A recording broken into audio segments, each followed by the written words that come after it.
Hello दोस्त। तो आप आ गए हैं। तो आपका बहुत बहुत स्वागत है हमारे यूट्यूब चैनल नॉलेजपुर में। तो कैसे हैं आप? उम्मीद करते हैं कि मस्त जबरदस्त एवं शानदार होंगे और अपनी पढ़ाई को बेहतरीन तरीके से कर रहे होंगे। तो जैसा कि आपने थंबनेल पे देख लिया है कि हम आपके लिए लुसेंट जी की बुक, जो वस्तुनिष्ठ होता है सामान्य ज्ञान लुसेंट का, उसकी क्वेश्चन कराने वाले हैं। और आपको बता दूं मैं कि यहाँ से आपके एग्जाम में भर भर के क्वेश्चन आते हैं। ठीक है। तो अगर आप हमारे साथ इस क्लास को डेली कर लेंगे तो आपको एग्जाम में बेहतरीन तरीके से फायदे होने वाले हैं। ठीक है, यानी कि आपको खुद महसूस होगा कि हाँ, हमने कुछ पढ़ा है। ठीक है। तो आइए आप हमारे साथ जुड़े रहिए और इस वीडियो को अंत तक देखिए। आप खुद महसूस करिएगा कि आपके एग्जाम में क्वेश्चन मिलेंगे किस प्रकार से। ठीक है। तो चलिए शुरू करेंगे देरी ना करते हुए। आइए आते हैं पहले क्वेश्चन में। तो आज का पहला क्वेश्चन है, इतिहास के तहत अध्ययन किया जाता है। आपसे पूछ रहा है कि इतिहास के तहत किसका अध्ययन किया जाता है। तो इतिहास के तहत जो हमारे बीते हुए जो घटनाएं होती हैं उसका अध्ययन किया जाता है, यानी कि अतीत का अध्ययन किया जाता है इतिहास के तहत। ठीक है। ऑप्शन नंबर ए इसका राइट आंसर हो जाएगा। ठीक है दोस्त। तो आपको बता दूं कि अगर जहाँ पे इसका एक्सप्लेनेशन करना होगा तो हाँ, मैं इसको आपको डिटेल में बताऊंगा। नहीं तो आपका ऐसे ही राइट आंसर बता के चलने वाला हूँ। ठीक है। और एक बात और बता दूं आपको कि जो क्वेश्चन इम्पोर्टेंट नहीं है, जो बिल्कुल ही नहीं पूछे जाते हैं, इसमें शामिल तो है लेकिन उसको मैं स्किप करके चलूंगा। ठीक है। चलिए आगे बात करेंगे। प्रथम यूनानी इतिहासकार कौन था? क्वेश्चन नंबर 2 का आंसर क्या होगा? तो प्रथम यूनानी इतिहासकार, तो ये प्रथम यूनानी इतिहासकार की बात करेंगे तो ये था हेरोडोटस। ठीक है। तो ऑप्शन नंबर बी इसका राइट आंसर हो जाएगा। ठीक है। बात करते हैं हेरोडोटस के बारे में। तो इसका जन्म 484 ईसा पूर्व में हुआ था। 484 ईसा पूर्व में कहाँ पे हुआ था? तो हेलिका नार्सस। ठीक है, एक स्थान है जो तुर्की में पड़ता है, हेलिका नार्सस, यहाँ इसका जन्म हुआ था। ठीक है। चलिए आगे बात करेंगे। इसके अलावा एक क्या था? इतिहासकार के अलावा ये भूगोल वक्ता भी था, इसको भी आप लोग याद रखेंगे। ठीक है। भूगोल वक्ता,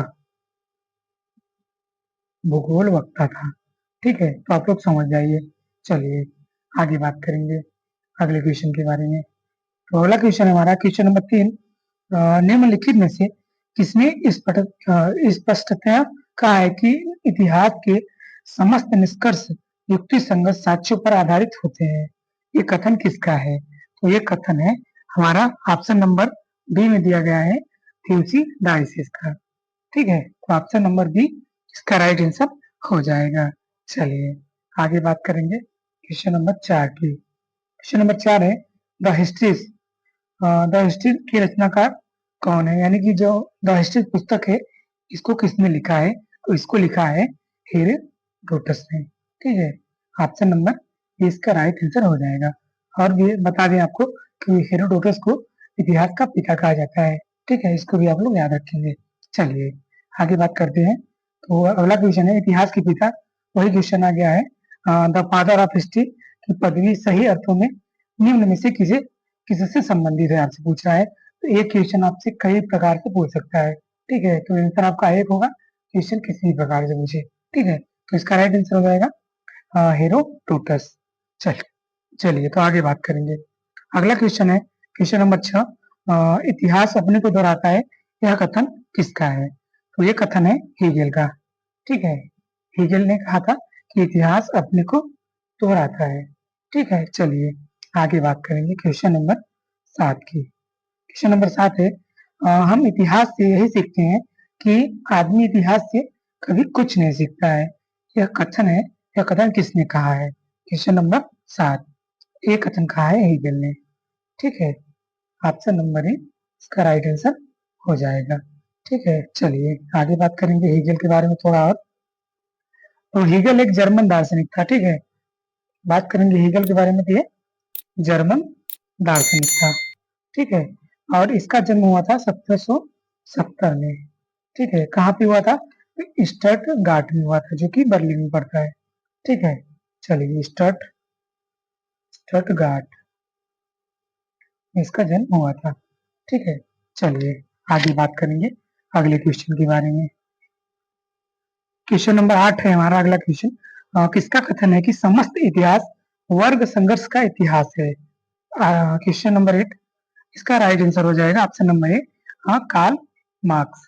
ठीक है, इनका एक कथन है कि समस्त इतिहास वर्ग संघर्ष का इतिहास है। ठीक है, तो ऑप्शन नंबर ए यहाँ पे इसका राइट आंसर हो जाएगा। चलिए, तो अगला क्वेश्चन है क्वेश्चन नंबर 10। क्वेश्चन नंबर 9 को हम स्किप करेंगे। ठीक है, चलिए, तो अगला क्वेश्चन है निम्नलिखित में से किसने द्वंदात्मक भौतिकवाद के सिद्धांत का प्रतिपादन किया है? ये किया है, हाँ, मार्क्स ने, कार्ल मार्क्स ने। ठीक है, क्या कहते हैं इसको, द्वंदात्मक भौतिकवाद के सिद्धांत का प्रतिपादन किया है कार्ल मार्क्स ने। ठीक है, तो ऑप्शन नंबर बी इसका राइट आंसर हो जाएगा, मार्क्स, ऑप्शन नंबर बी। चलिए आगे बात करेंगे क्वेश्चन नंबर 11 के बारे में। तो क्वेश्चन नंबर 11 है आपका, कार्ल मार्क्स ने वर्ग संघर्ष की प्रक्रिया को निम्नलिखित में से किस सिद्धांत की मदद से समझाया है? तो उन्होंने जो द्वंदात्मक भौतिकवाद है इसकी मदद से समझाया है वर्ग संघर्ष की प्रक्रिया को। ठीक है, तो ऑप्शन नंबर डी इस क्वेश्चन का राइट आंसर होने वाला है यहाँ पे। चलिए, तो आइए आप हमारे साथ जुड़े रहिए वीडियो के अंत तक। चलिए आएंगे डायरेक्ट क्वेश्चन नंबर 14 पे। क्वेश्चन नंबर 14 है, किस इतिहास दर्शन शास्त्री ने कहा था कि समस्त इतिहास समकालीन इतिहास है? आपसे पूछ रहा है कि समस्त इतिहास समकालीन इतिहास ये किस दर्शन शास्त्री ने कहा था? इसका राइट आंसर हो जाएगा आपका ऑप्शन नंबर बी, बेनेडिटो क्रोचो। ठीक है, चलिए इसको आप लोग याद रखेंगे, बेनेडिटो क्रोचो इसका राइट आंसर होने वाला है यहाँ पे। चलिए बात करेंगे अगले क्वेश्चन के बारे में। अगला क्वेश्चन है हमारे और आपके बीच में, इतिहास वर्तमान एवं अतीत के बीच अंतहीन वार्ता है, यह कथन किसका है? पूछ रहा है कि इतिहास वर्तमान एवं अतीत के बीच अंतहीन वार्ता है, यह कथन किसका है? तो एक कथन है E.H. कार का। ठीक है, जहाँ पे ऑप्शन नंबर ए में दिया गया है E.H. कार, आपका राइट आंसर हो जाएगा। ठीक है, चलिए बात करेंगे अगले क्वेश्चन के बारे में। तो अगला क्वेश्चन हमारा, तिथियों के साथ प्रयुक्त होने वाले बीसी इसका संक्षिप्त कार्य है, यानी कि आपसे बीसी का फुल फॉर्म पूछ रहा है यहाँ पे। ठीक है, तो यहाँ पे बीसी का फुल फॉर्म होता है बिफोर क्राइस्ट। ठीक है, जो कि ऑप्शन नंबर ए में दिया गया है, तो ऑप्शन नंबर ए यहाँ पे हमारा राइट आंसर होने वाला है। चलिए आगे बात करेंगे अगले क्वेश्चन के बारे में। तो अगला क्वेश्चन है हमारा क्वेश्चन नंबर 17, एक शानदार और लाजवाब क्वेश्चन, तिथियों के साथ प्रयुक्त होने वाला एडी का फुल फॉर्म क्या है, यानी कि पूर्ण रूप क्या है? तो एडी का फुल फॉर्म होता है एनो डामिनी, जो कि ऑप्शन नंबर ए में दिया गया है ना, तो ऑप्शन नंबर ए हमारे यहाँ पे राइट आंसर हो जाएगा। ठीक है, ऑप्शन नंबर ए। चलिए आगे बात करेंगे क्वेश्चन नंबर 18 की। तो वर्ष वर्ष 50 ईसा पूर्व, यानी कि ईसा के 50 वर्ष पूर्व मतलब कौन सा वर्ष होगा? ठीक है, आपसे पूछ रहा है, तो इसका राइट आंसर हो जाएगा ऑप्शन नंबर सी। ठीक है, जिस वर्ष में नहीं दोस्त, ऑप्शन नंबर बी इसका राइट आंसर हो जाएगा 150 ईसा पूर्व के बाद आता है आपका 50 ईसा पूर्व। ठीक है, चलिए बात करेंगे अगले क्वेश्चन के बारे में, क्वेश्चन नंबर 19।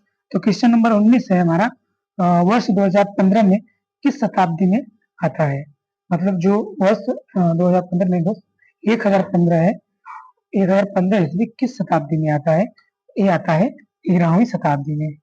ठीक है, जहाँ पे इसका ऑप्शन नंबर डी में दिया गया है राइट आंसर 11वीं शताब्दी, जो कि हमारा पूर्णतः सही हो जाएगा। ठीक है, चलिए आगे आते हैं अगले क्वेश्चन के बारे में देखते हैं। अगला क्वेश्चन है क्वेश्चन नंबर 21, विक्रम संवत प्रारंभ हुआ था। आपसे पूछ रहा है कि विक्रम संवत कब प्रारंभ हुआ था? तो विक्रम संवत 58 ईसा पूर्व में प्रारंभ हुआ था। आपका एक शानदार आंसर हो जाएगा ऑप्शन नंबर ए। ठीक है, 58 ईसा पूर्व में।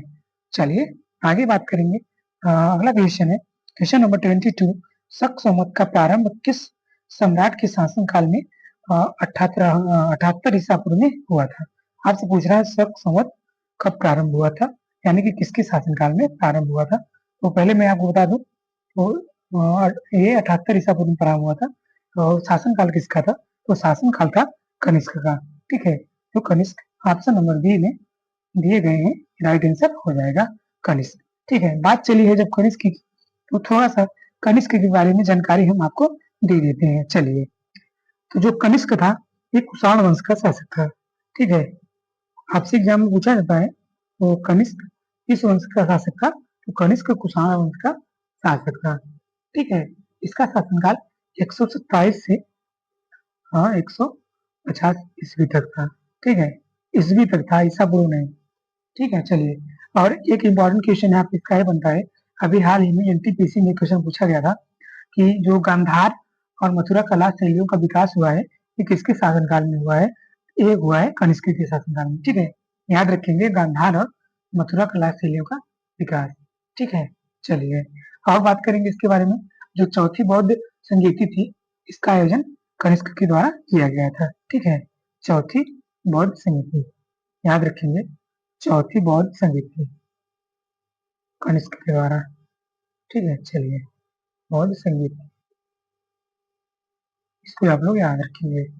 चलिए, तो उम्मीद करते हैं यहाँ तक आप सभी हमारी बातों को समझ गए होंगे। चलिए, आगे बात करेंगे क्वेश्चन नंबर 23 के बारे में। क्वेश्चन नंबर 23 है, भारत का राष्ट्रीय पंचांग किस संवत पर आधारित है। क्वेश्चन नंबर 23, तो भारत का राष्ट्रीय पंचांग जो कि शक संवत पर आधारित है। यहाँ पे जो ऑप्शन नंबर सी में दिया गया है हमारा शक संवत, जो कि राइट आंसर होने वाला है यहाँ पे। ठीक है, ऑप्शन नंबर सी। चलिए, आगे बात करेंगे एक शानदार क्वेश्चन के बारे में। गुप्त संवत 319 और 320 ईसा पूर्व को प्रारंभ करने का श्रेय किसे दिया जाता है, ये दिया जाता है चंद्रगुप्त प्रथम को। ठीक है, ऑप्शन नंबर ए हमारा राइट आंसर होने वाला है यहाँ पे। चलिए, आगे बात करेंगे, अगला क्वेश्चन है क्वेश्चन नंबर 25, चंद्रगुप्त प्रथम ने गुप्त संवत का प्रारंभ किस उपलक्ष्य में किया है, तो बताएंगे आप सभी। क्वेश्चन नंबर 25 का राइट आंसर क्या हो जाएगा, क्वेश्चन नंबर 25 का राइट आंसर हो जाएगा, तो इन्होंने अपने राज्यारोहण के स्मारक के रूप में किया था। ठीक है, चलिए, तो ऑप्शन नंबर ए यहाँ पे राइट आंसर होने वाला है इस क्वेश्चन का। ठीक है, चलिए, आगे बात करेंगे अगले क्वेश्चन के बारे में।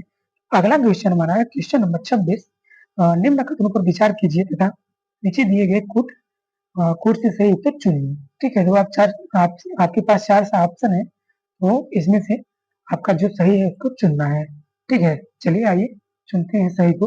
तो पहला है विक्रम संवत 58 ईसा पूर्व से आरंभ हुआ है, ये एकदम राइट है।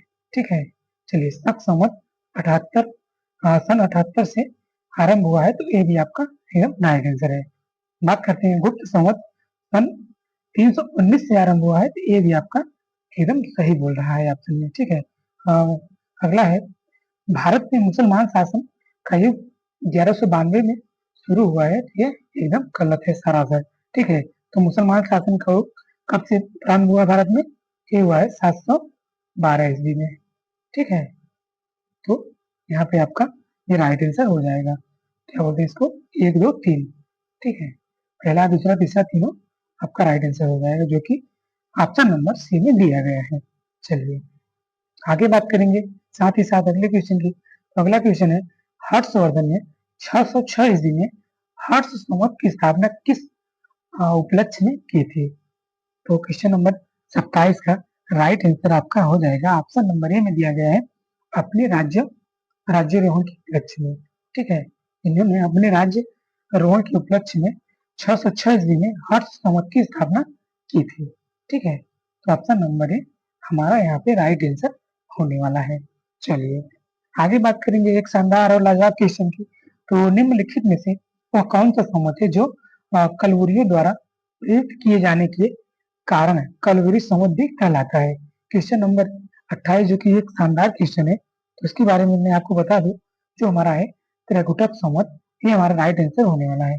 ठीक है, ऑप्शन नंबर सी में जो दिया गया है त्रिकुटक संवत।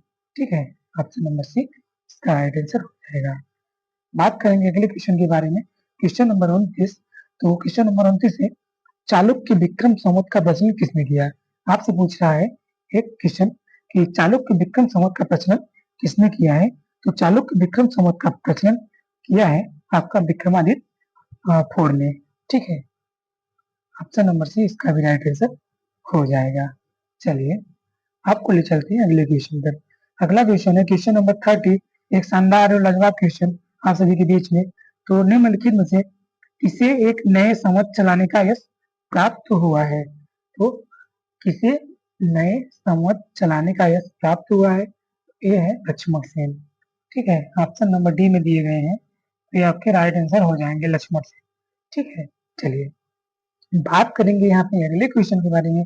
तो अगला क्वेश्चन है निम्नलिखित में से कौन सा वर्ष दिसंबर 2009 में शक संवत का वर्ष होगा? ठीक है, आपसे पूछा है कि दिसंबर 2009 में शक संवत का वर्ष कौन सा होगा? तो यहाँ पे आपका राइट आंसर हो जाएगा जो 1931 है, ये आपका दिसंबर 2009 में शक संवत का वर्ष हो जाएगा। ठीक है, चलिए आगे बात करेंगे। अगला क्वेश्चन है क्वेश्चन नंबर 33। आपसे पूछ रहा है विक्रम एवं शक संवत के आरंभ के बीच कितने वर्षों का अंतर है? तो जो विक्रम संवत है और शक संवत है, तो इनके बीच में कितने वर्षों का अंतर है आपसे पूछ रहा है। तो इन दोनों के बीच में आपका 135 वर्षों का अंतर है। ठीक है, जो आपका option number C right answer हो जाएगा। चलिए आगे बात करते हैं पुलकेशिन प्रथम का बादामी शिलालेख शक वर्ष 465 का दिनांकित है। यदि इसे विक्रम संवत में दिनांकित करना हो तो कौन सा वर्ष होगा? 34 नंबर क्वेश्चन, इसका राइट आंसर हो जाएगा ऑप्शन नंबर ए। ठीक है, ये आपका 600 हो जाएगा। ठीक है, चलिए तो ऑप्शन नंबर ए आपका राइट आंसर हो जाएगा। बात करेंगे अगले क्वेश्चन के बारे में। तो अगला क्वेश्चन है आपका राजस्थान सरकार के कैलेंडर में विक्रम संवत 2063 लिखा हुआ है, तो साकी यानी कि शक संवत क्या होगा? तो शक संवत क्या होगा आपका? तो हो जाएगा आपका 1928 शक संवत। ठीक है, ऑप्शन नंबर सी यहाँ पे इसका राइट आंसर हो जाएगा। ठीक है, चलिए आगे बात करेंगे। अगला क्वेश्चन है क्वेश्चन नंबर 37। कार्बन 14 तिथि निर्धारण पद्धति का विकास किसने किया है? आपसे पूछ रहा है कि कार्बन 14 तिथि निर्धारण का विकास पद्धति का विकास किसने किया है? तो इसका राइट आंसर आपका हो जाएगा बिलर्ड लिब्बी ने। ठीक है, 37 का आपका डी राइट आंसर हो जाएगा। ठीक है, बिलर्ड लिब्बी। चलिए उम्मीद करते हैं यहाँ तक आप लोग समझ में आ गया होगा आप सभी को। चलिए बात करते हैं अगले क्वेश्चन के बारे में। तो अगला क्वेश्चन है क्वेश्चन नंबर 38। कास्ट अस्थि और संघ के पुरातात्विक नमूनों का काल निर्धारण करने के लिए निम्नलिखित में से कौन सा अपनाया गया है? ठीक है, तो यहाँ पे 38 नंबर आपसे पूछ रहा है जो कार्बन 14 है ये अपनाया गया है। ठीक है, कार्बन 14 जो आपका राइट आंसर होने वाला है। अगला क्वेश्चन है क्वेश्चन नंबर 39। कार्बन डेटिंग निम्न की आयु निर्धारण हेतु प्रयुक्त होता है। आपसे पूछ रहा है कार्बन डेटिंग निम्नलिखित में से किसका आयु निर्धारण करता है या प्रयुक्त होता है? ठीक है, तो 39 का आपका राइट आंसर हो जाएगा जीवाश्म। ठीक है, चलिए ऑप्शन नंबर ए इसका राइट आंसर हो जाएगा। चलिए आगे बात करते हैं क्वेश्चन नंबर 40 की। तो प्राग ऐतिहासिक का अंत एवं इतिहास का आरंभ कब माना जाता है? ठीक है, आपसे पूछ रहा है कि प्राग ऐतिहासिक का अंत और इतिहास का आरंभ कब माना जाता है? तो 40 का राइट आंसर हो जाएगा आपका ऑप्शन नंबर सी में जब मानव ने लिखना सीखा था तब से। ठीक है, ऑप्शन नंबर सी इसका राइट आंसर हो जाएगा। चलिए बात करेंगे क्वेश्चन नंबर 41 के बारे में। एक शानदार और लाजवाब क्वेश्चन है। तो भारत के संदर्भ में ऐतिहासिक काल यानी कि जो हिस्टोरिक पीरियड है इसका आरंभ कब से माना जाता है? भारत के संदर्भ में पूछ रहा है आपसे, तो जिसका राइट आंसर हो जाएगा आपका 600 ईसा पूर्व से। ठीक है, तो 41 का आपका राइट आंसर हो जाएगा सी। ठीक है, 600 ईसा पूर्व।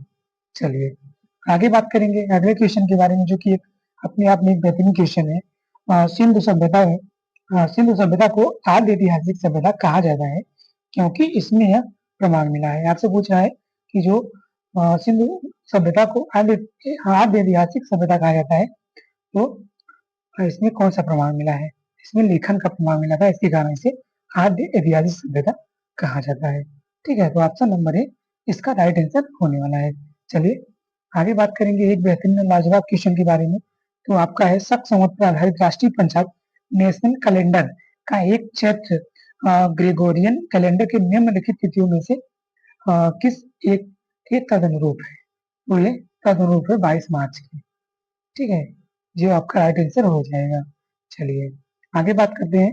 इसने इतिहास को प्राचीन, मध्यकालीन और आधुनिक 3 भागों में बांटकर देखने का रिवाज चलाया है। ये चलाया है आपका ऑप्शन नंबर डी में दिए गए हैं थिल्ले एडिसस ने। ठीक है, चलिए थिल्ले एडिसस आपका राइट आंसर हो जाएगा। तो चलिए आज का सेशन समाप्त होता है और हम आपसे उम्मीद करते हैं कि आपको ये सेशन पसंद आया होगा। अगर आपको पसंद नहीं आया होगा, आपको लग रहा होगा कि और डिटेल में आपको पढ़ना चाहिए, तो आप हमें कमेंट करके बताएंगे, तो हम आपको एकदम डिटेल में यहाँ पे कराने वाले हैं। ठीक है, तो हम जरूर डिटेल में ही कराएंगे। और आप अगर ये चाहते हैं कि जो मैं क्वेश्चन 1-2 छोड़ रहा हूँ उसको भी कराऊं, तो आप ये भी कमेंट कर दीजिए, तो मैं सभी क्वेश्चन को लेकर चलूंगा। ठीक है, वैसे वो क्वेश्चन इंपॉर्टेंट नहीं होते हैं तो फिर मैं छोड़ देता हूँ। चलिए, अगर आपने यहाँ तक वीडियो देखा है तो आप सभी को मेरा नमस्कार और आप सभी को जय हिंद, वंदे मातरम। तो आप सब ऐसे ही हमारे साथ जुड़े रहिएगा हमारे साथ डेली क्लास में, और मैं वादा करता हूँ कि आप सभी का जरूर फायदा होने वाला है एग्जाम में। ठीक है, चलिए जय हिंद, वंदे मातरम। एक बार फिर से मिलते हैं अगली वीडियो में एक शानदार कंटेंट के साथ। तब तक आप सभी अपना ख्याल रखिए, खुश रहिए, मस्त रहिए। Bye bye, Tata.